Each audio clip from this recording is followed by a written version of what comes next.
Have you ever noticed how the harder you try to be happy, the more elusive happiness becomes? It's like chasing your own shadow. The moment you think you've caught it, it slips away. We live in an age that tells us happiness is the ultimate goal. Every quote, every podcast, every influencer repeats the same mantra: just be positive. But beneath the surface of those smiling Instagram posts and motivational reels, there's a quiet exhaustion. A collective sense that we're running on a treadmill, chasing a feeling that never quite arrives. The pursuit of happiness has become our modern religion, a belief system built on dopamine hits and self-optimization. Yet the more we worship it, the more enslaved we become to its absence. Because when happiness becomes a duty, sadness becomes failure, and that's where the trap begins. What if happiness isn't something we discover, but something that's sold to us, one product at a time?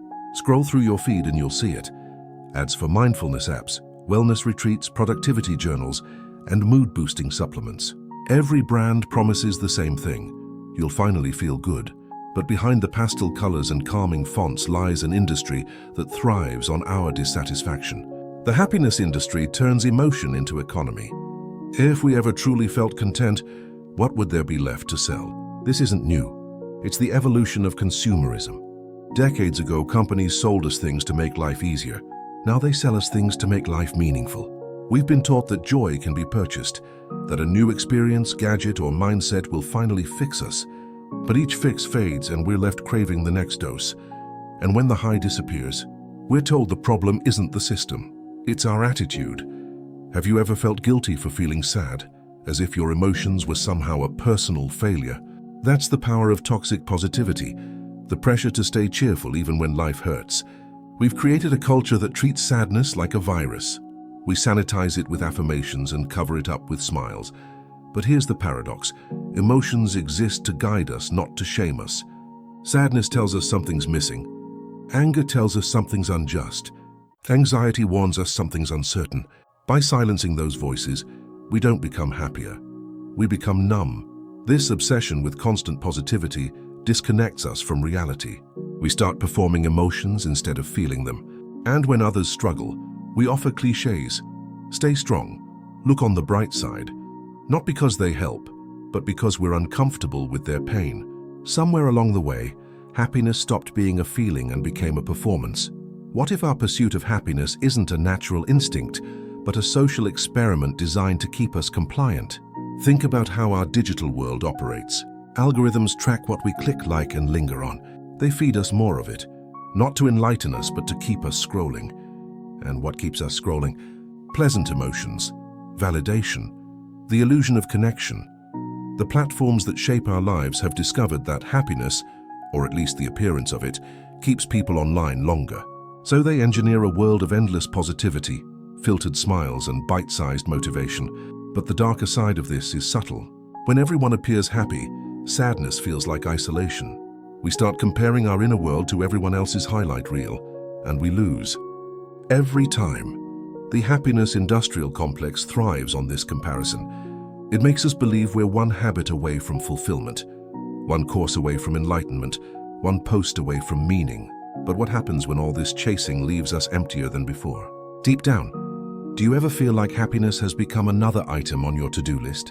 We wake up, meditate, drink our green juice, repeat affirmations, and wonder, why do I still feel off? Maybe the answer isn't that we're doing happiness wrong. Maybe it's that we've misunderstood what happiness really is. True contentment isn't a constant high. It's a state of harmony between joy and sorrow.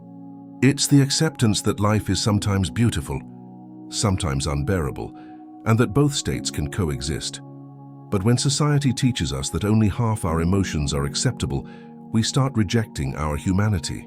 We feel broken not because we're unhappy, but because we think we shouldn't be. The cult of positivity doesn't begin with bad intentions. It begins with a simple promise that life can be better. But somewhere along the way, that promise became a prison, one that tells us to smile through suffering, to ignore our pain, and to measure our worth by our mood. To escape that prison, we have to redefine happiness, not as the absence of pain, but as the presence of authenticity. And that begins by understanding what our emotions are truly trying to tell us. What if every emotion you've ever tried to avoid, sadness, anger, fear, was never the enemy but a message waiting to be heard? We often think of emotions as something that happens to us, as if they're storms we have to endure. But emotions are information. They are signals from the mind and body, guiding us toward understanding, growth, and survival.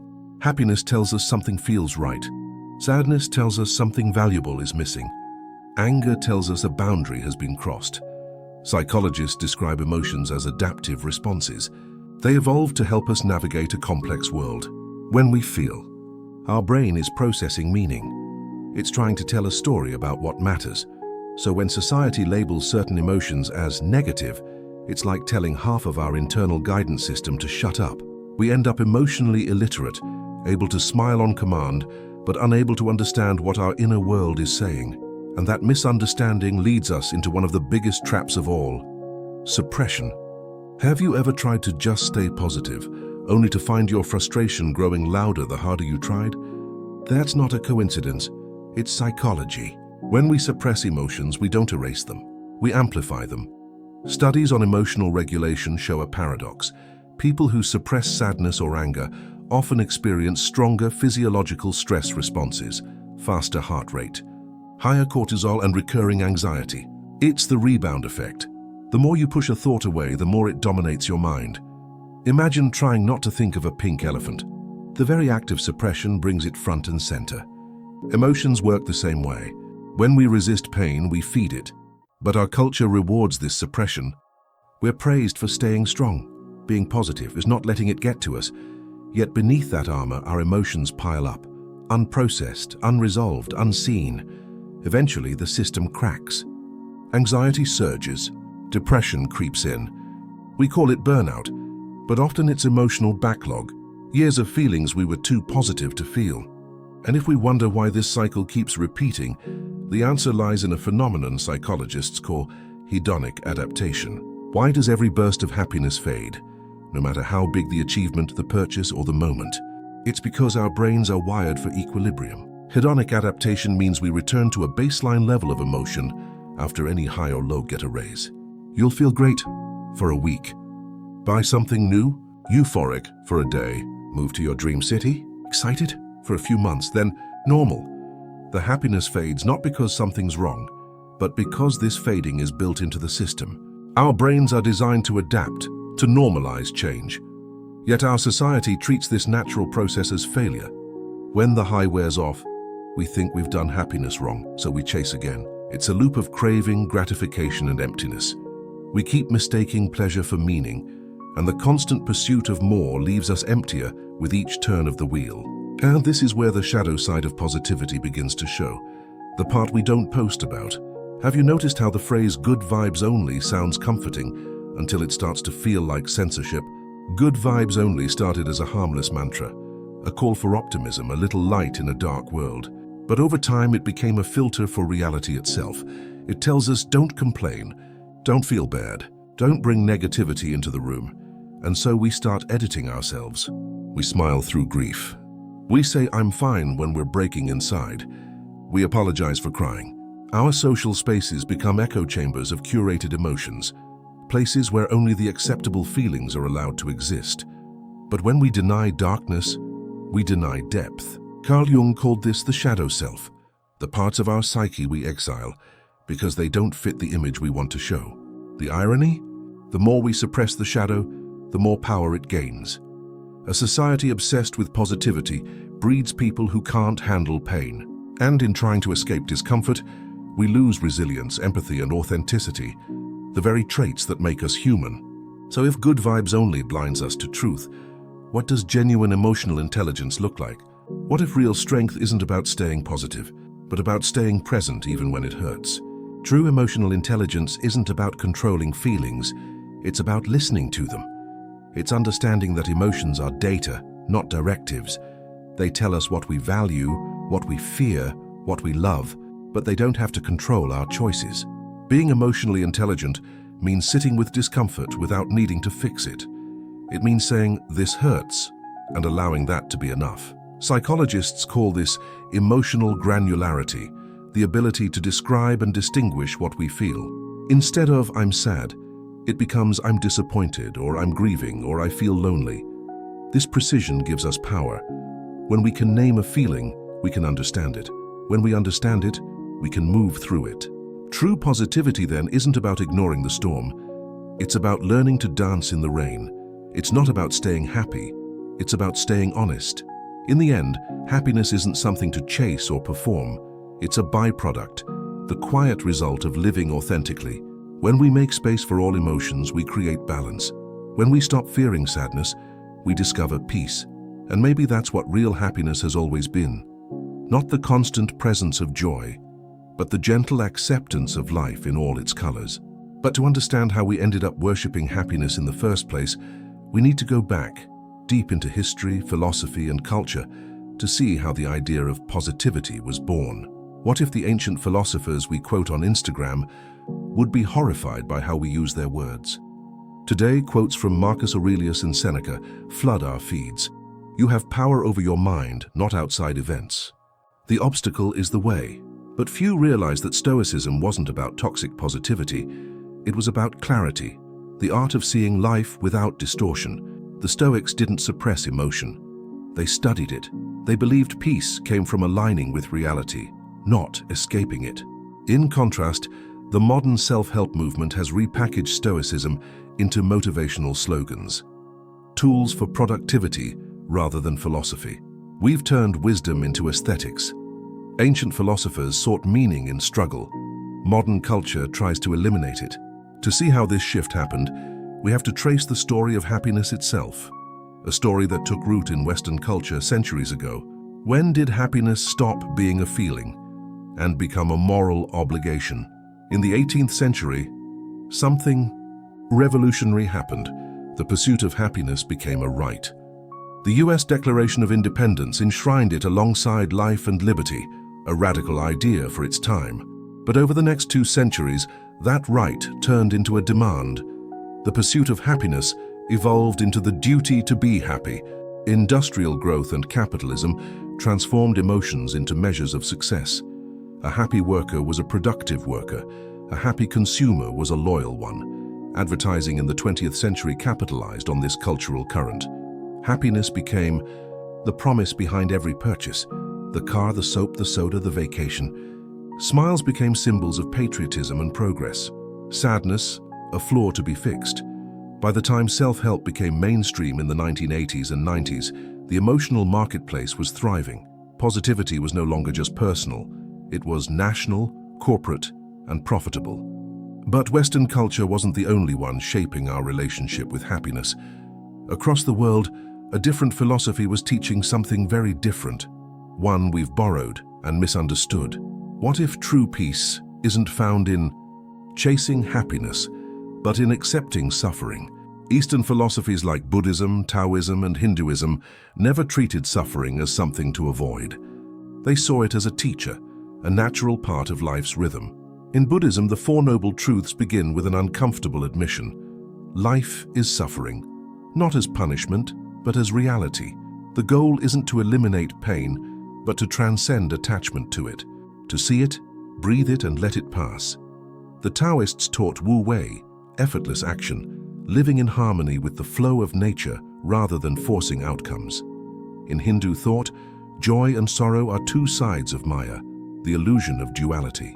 True awareness lies beyond both, but when these ideas reached the West, they were repackaged, simplified into feel-good slogans about manifesting, high vibrations, and letting go of negativity. The wisdom of acceptance turned into the marketing of avoidance.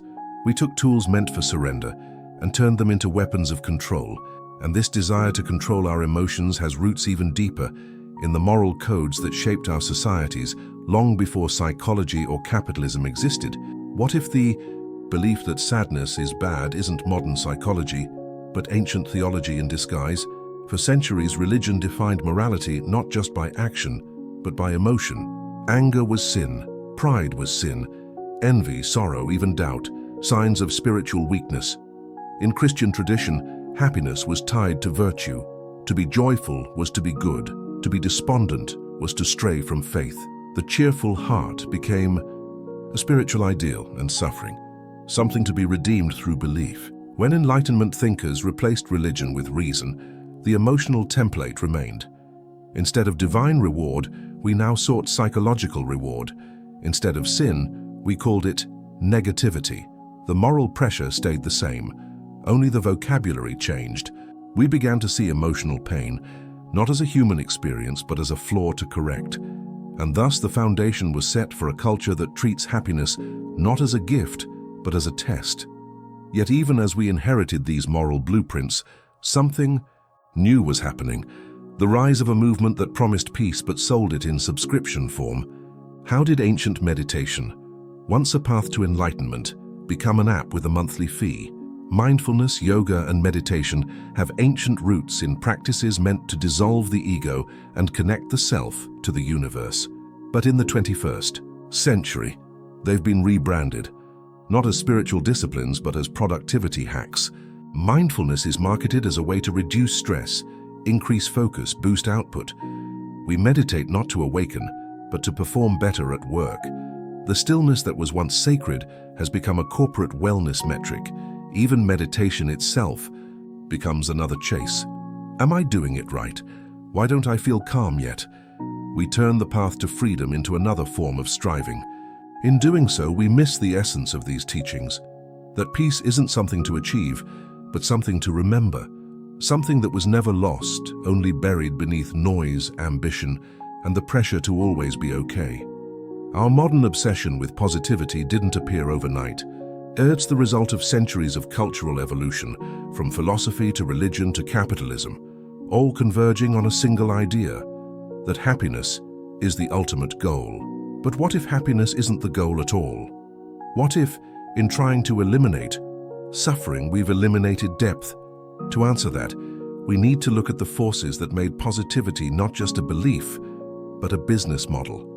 Next, we'll explore how technology, social media, algorithms, and influencer culture turned happiness into a currency and attention into its marketplace. When did happiness stop being a feeling and become a filter? There was a time when joy was private, when a laugh was something shared between friends, not broadcast to strangers. But in the age of social media, our emotions have become performance art.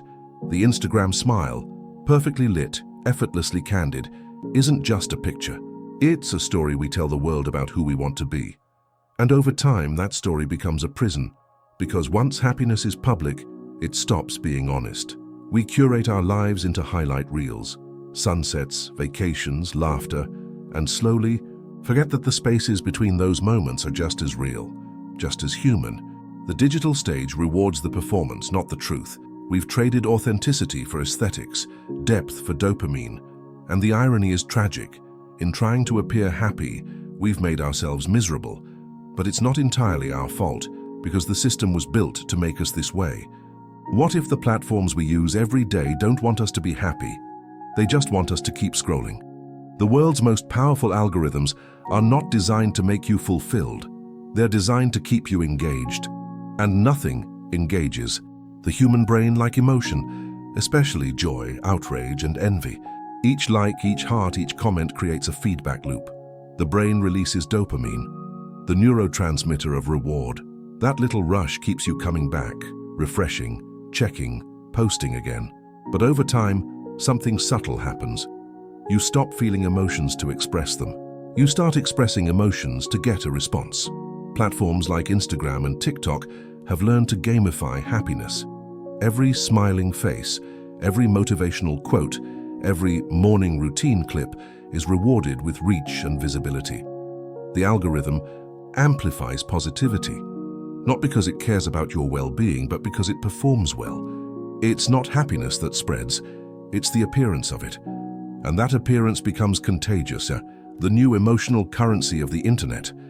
But where there's currency, there's comparison. And comparison, as we'll see, is where the illusion cracks. Why does everyone else's life look perfect, except yours? Social media turns every scroll into a silent competition.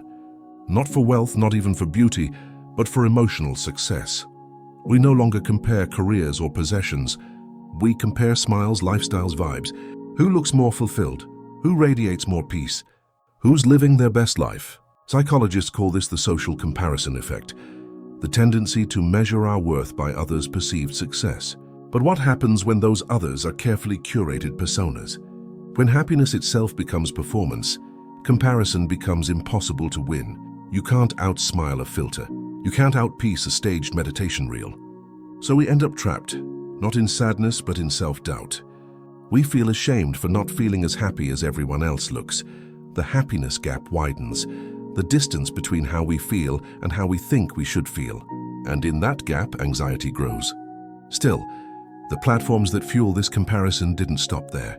They found new ways to monetize our search for meaning through influencers, therapy culture, and the branding of emotion itself. Have you noticed how even vulnerability has become part of the brand?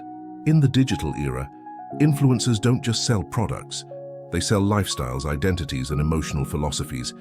Happiness is no longer just a goal, it's a personal brand.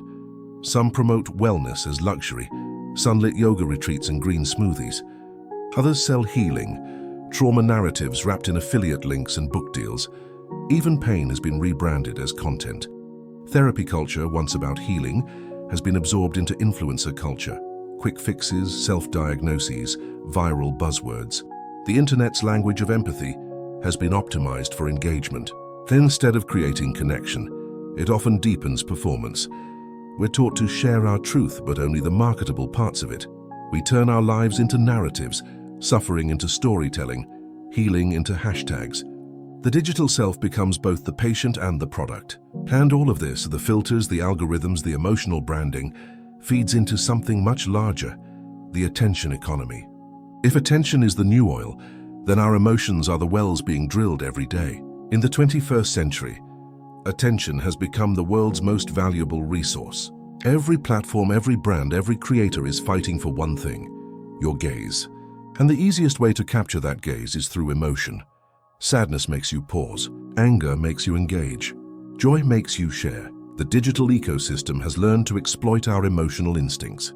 Each scroll, each click, each interaction generates data. Data that can be analyzed, monetized, sold. Your feelings are no longer private experiences. They're economic assets. This constant emotional stimulation creates burnout, what psychologists call emotional fatigue. We become desensitized to nuance, addicted to reaction. Even genuine happiness starts to feel hollow, performative, fragile. We are living in what some researchers call the affective marketplace, a world where feelings are currency and authenticity is just another commodity. The digital world didn't create our obsession with happiness. It amplified it, industrialized it, monetized it. We built machines that reflect our desires, then forgot they were reflections. And in the glow of our screens, we mistake the performance of joy for joy itself. But if our emotions have been hijacked by culture, commerce, and code, is there a way out? In the final chapter, we'll explore how to escape the cult of positivity, reclaim our emotional freedom, and rediscover a happiness that doesn't need to be performed. What if the key to happiness isn't feeling good, but feeling everything? For so long, we've been taught to divide our emotions into categories: good and bad, positive and negative, welcome and forbidden. But life was never meant to be edited. Every emotion is part of the same symphony. Joy without sorrow is noise. Love without grief is hollow. Growth without struggle is illusion. To escape the cult of positivity, we must first reclaim our right to the full range of human feeling. Because when we stop resisting sadness, we begin to understand it. When we stop fearing anger, we uncover passion. When we allow ourselves to feel lost, we create space for discovery. Emotional wholeness isn't chaos, it's coherence. It's the radical act of saying, everything I feel belongs here. But wholeness alone isn't enough. We also need to redefine what we're even chasing. What if happiness was never the goal, but a side effect of living with purpose? We've been conditioned to think happiness is a destination, the summit we reach after we fix everything that's wrong. But happiness isn't a mountain, it's a moment. It's the byproduct of alignment, not achievement. Viktor Frankl, a psychiatrist who survived the Holocaust, once wrote, "Those who have a why to live can bear almost any how. Meaning gives suffering context. It transforms pain into purpose. Happiness, by contrast, is fleeting, a spark that comes and goes. But meaning endures when we stop asking, how can I be happy? And start asking, what gives my life meaning?" The question changes everything. Suddenly, we're not chasing feelings, we're cultivating fulfillment. Real happiness isn't constant pleasure.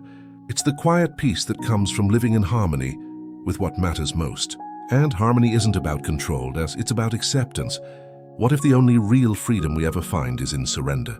Acceptance doesn't mean giving up. It means letting go of the illusion of control. It's understanding that life is not a problem to solve, but an experience to live. When we accept what is, rather than what we think should be, we stop fighting reality and start flowing with it. This is the essence of inner freedom, to allow each moment to be as it is. The philosopher Alan Watts called this the wisdom of insecurity, the recognition that life's beauty lies in its impermanence. When we cling to happiness, we destroy it. When we let it come and go freely, it finds us naturally. True freedom is emotional humility, the courage to say, I don't need to be happy right now. I just need to be real. And many of history's greatest thinkers understood this long before our age of filters and affirmations. What if the answers to our modern emotional struggles have been hiding in ancient wisdom all along? Nietzsche once said, "He who has a why to live can bear almost any how," echoing what Frankl later affirmed. But he also wrote something else, something far more challenging. Amor fati, love your fate. Nietzsche didn't mean tolerate life. He meant embrace it fully, even its chaos, even its pain. To love your fate is to stop wishing for a different story and start loving the one you're in. Carl Jung took it further. He believed that wholeness, not happiness, is the goal of life. That each of us must confront our shadow, the parts we deny, repress, or fear, in order to become fully human. Jung saw suffering not as an obstacle, but as initiation, the doorway to self-awareness. Viktor Frankl, who endured unthinkable suffering, taught that even in the darkest circumstances, meaning remains possible. He found light in purpose, in serving others, in choosing one's attitude even in despair. Together, these thinkers offer a truth that our culture of positivity often forgets, that the good life is not the easy life but the authentic one.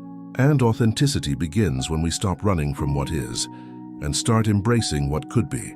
If you could rewrite the definition of happiness, what would it look like? Maybe it's not about being positive all the time. Maybe it's about being present all the time. A good life isn't measured in smiles or affirmations. It's measured in moments of truth, moments when we show up honestly, messy, uncertain, alive.